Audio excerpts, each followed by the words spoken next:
Good day, my friends.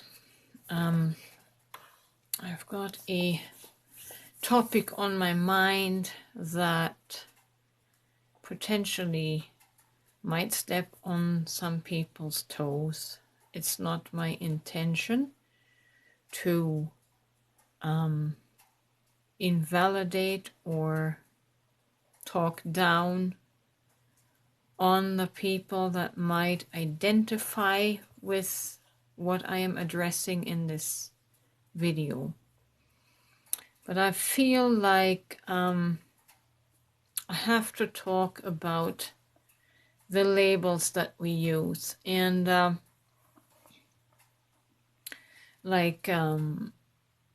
twin flames, star seeds, angelic forces, or whatever have you. The only reason I really ever mention my twin flame is for other twin flames to pay attention to what I might have to say. I'm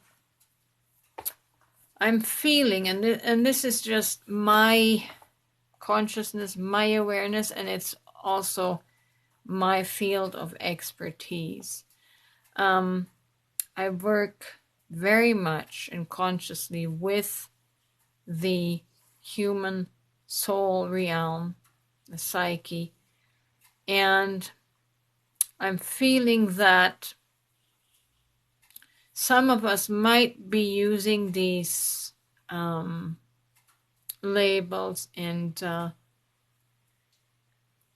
refer to ourselves as star seeds and Syrian and all of these out of the realm of Earth, right? It's almost like a fantasy role-playing game. And to me, it seems, and I have felt this before, because I'm always looking at myself, always consciously trying to stay aware what my motives and intentions are. And it is very easy with the spiritual arena to get quote unquote lost by escaping into the fantasy world of our higher dimensions. We need to be careful that it's not just another form of bypassing and trying to escape our humanity, right? Often we still feel a discontent or a lack of worth and value in our humanness. And so we comfort ourselves with the idea that we are a higher soul being, higher than our flesh and blood bodies that we live through. And yes, our egos do give us kind of a bad rap, and we like to dissociate from that identity. And so we might project ourselves into this fantasy that we are starseed avatars, multidimensional light bodies, and that are remotely controlling our human bodies. But we have to come back into these bodies and try not to escape the discomforts that we feel in the limitation of these bodies. I don't know if this is making sense, but to truly be yourself, you have to embrace the current avatar that your soul inhabits. You have to embrace the current living entity, the living soul that is in this body, and the human experience. It's not very relatable for most people to be talking to an alien starseed. I know I am. I know we all are that.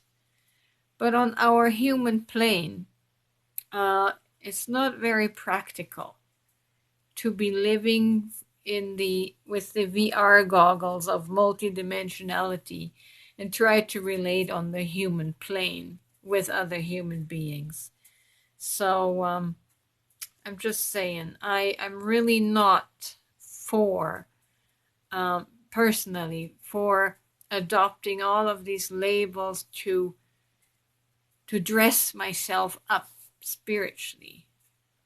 I want to dress my human up with consciousness, but still be relatable as the human being, right? We have to relate with flesh and blood and carbon beings here, and in the five sensory world. So we need to come back from our VR virtual reality game and step back into reality, into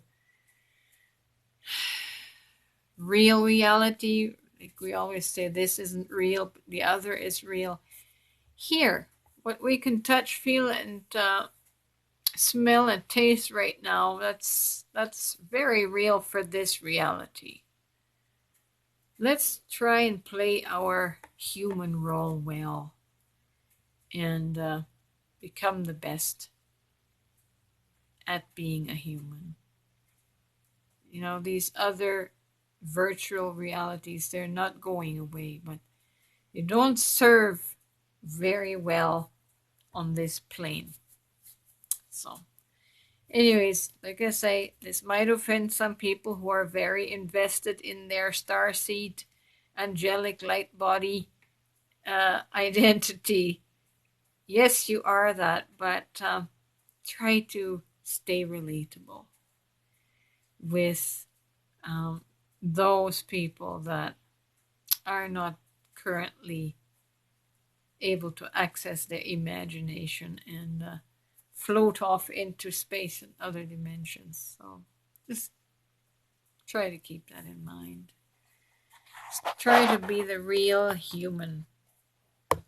Try to embrace your real human with all of the perceived shortcomings, with all of the wrinkles and the crow's feet.